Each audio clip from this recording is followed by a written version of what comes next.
బులెటిన్లో breaking news చూస్తున్నాం. ఎన్టీఆర్ జిల్లా తొరుగుంటపాలెంలోని ఓ కోల్డ్ స్టోరేజ్లో మంటలు చెలరేగాయి. భారీ ఎత్తున అగ్నికీలలు ఎగిసిపడుతున్నాయి. కోల్డ్ స్టోరేజ్లో వందలాది బస్తాల్లోని మిర్చి నిల్వలు తగలబడుతున్నాయి. ఇక తుమ్ములు దగ్గులతో మిర్చి ఘాటుకు గ్రామస్తులందరూ కూడా అల్లాడిపోతున్నారు. మంటలను అదుపు చేసేందుకు 4 ఫైర్ ఇంజిన్స్తో అగ్నిమాపక సిబ్బంది తీవ్రంగా శ్రమిస్తున్నారు.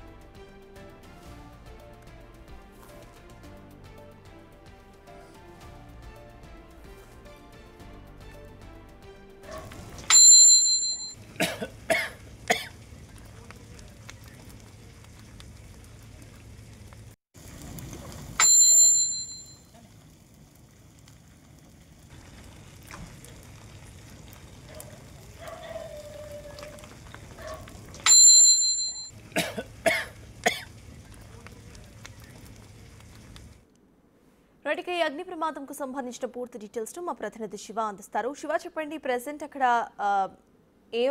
పరిస్థితి ఎలా ఉంది? ద సేమ్ టైం అక్కడ మంటలన్నీ అదుపులోకి వచ్చాయా? మొత్తం మీద చూసుకుంటే ఉమ్మడి కృష్ణా జిల్లాలో సంబంధించి కూడా జగ్గయ్యపేటలో భారీ అగ్ని ప్రమాదం జరిగింది. జగ్గయ్యపేట పట్టణంలో తోరగుంటపాలెంలో Sai Tirumala private cold storage భారీ అగ్ని ప్రమాదానికి గురైంది. ప్రస్తుతం మిర్చికి సంబంధించి కూడా రేటు లేని నేపథ్యంలో జరిగిన అగ్ని ప్రమాదంపై స్థానికులు అయితే పలు అనుమానాలు వ్యక్తం చేస్తున్నారు.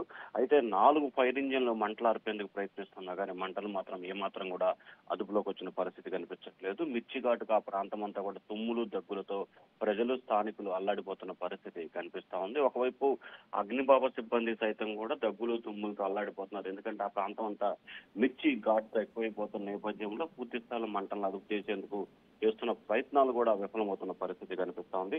దాదాపుగా 47,000 మిర్చి టిక్కిలు అందులో ఉన్నట్లు కూడా స్థానికులు అలాగే అధికారులు గుర్తించారు. అంటే దాదాపుగా 2.5 కోట్ల నుంచి 3 కోట్ల రూపాయల వరకు నష్టం వాటిల్లినట్టు అధికారులు ప్రాథమిక అంచనా వేశారు. అయితే జరిగిన ప్రమాదానికి సంబంధించి పలు అనుమానాలకి తావిస్తా ఉంది. అసలు అగ్ని ప్రమాదం జరగడానికి పలు కారణాలు ఏంటి అనే కోణంలో ఇటు పోలీసు అధికారులు ఇటు ఫైర్ సిబ్బంది కూడా విచారిస్తున్నారు. అయితే అగ్ని ప్రమాదం కావాలనే జరిగిందా, లేకపోతే షార్ట్ సర్క్యూట్ మూలంగా జరిగిందా, లేకపోతే ఇంకా వేరే కారణం ఏదన్నా ఉందా అనే కోణంలో అయితే దర్యాప్తు జరుగుతా ఉంది. మరొక వైపు మిర్చి బస్తాలకు సంబంధించి కూడా ప్రైవేటు బ్యాంకుల్లో లోన్లు తీసుకొని ఉన్నారు. ప్రస్తుతం మిర్చి తీసుకున్న దానికంటే కూడా తక్కువ రేటు మిర్చి ఉన్నట్లు, అంటే లోన్ తీసుకునే అమౌంట్ కంటే కూడా మిర్చి రేటు తక్కువ ఉన్న నేపథ్యంలో కావాలనే దగ్ధం చేశారా, లేకపోతే కావాలనే అగ్ని ప్రమాదం చేశారా అనే కోణంలో అయితే పోలీసులు విచారణ చేపడుతున్నారు. సో ఎందుకు జరిగింది ఏంటనే విషయాన్ని పక్కన పెడితే మాత్రం దీంట్లో దాదాపుగా 47,000 మిర్చి బస్తాలు నిల్వ చేసిన రైతులు మాత్రం తలలు బాదుకున్న పరిస్థితి కనిపిస్తా ఉంది.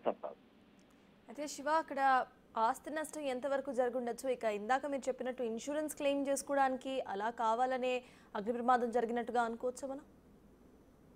అయితే అగ్ని ప్రమాదానికి సంబంధించి అయితే మాత్రం భారీ స్థాయిలో అనుమానాలు అయితే వ్యక్తమవుతున్న పరిస్థితి కనిపిస్తా ఉంది.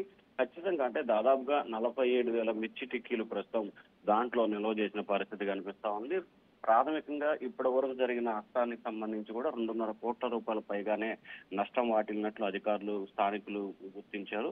రైతులైతే మాత్రం ఆందోళన చెందుతున్న పరిస్థితి కనిపిస్తా ఉంది. ఒకవైపు మిర్చి రేటు లేక అల్లాడుతున్న నేపథ్యంలో ఇంకొక వైపు రేటు కోసం కోల్డ్ స్టోరేజ్ లో దాచిపెట్టిన మిర్చి ఈ స్థాయిలో ప్రమాదానికి గురి కావడంతో రైతులకు సంబంధించి అంటే ముఖ్యంగా అన్నదాతల పరిస్థితి కొంత ఆందోళనకరంగా ఉంది. ఇప్పటికే చేతికి అందిన పంట మిర్చి కోల్డ్ దాచివేయటం, ఆ తర్వాత చేసిన అప్పులు తీరక ఆందోళన చెందుతున్న నేపథ్యంలో ఈ ప్రమాదం జరగడం కొంత ఆందోళన చెందే అవసరంగా కనిపిస్తుంది. ఇక మరొక వైపు కోల్డ్ స్టోరేజ్ యాజమాన్యానికి సంబంధించి కూడా ఇన్సూరెన్స్ కోసమే ఈ ప్రమాదం చేసిందే ఆ అనుమానాలు అయితే మాత్రం చాలా ఎక్కువగా కలుగుతా ఉన్నాయి.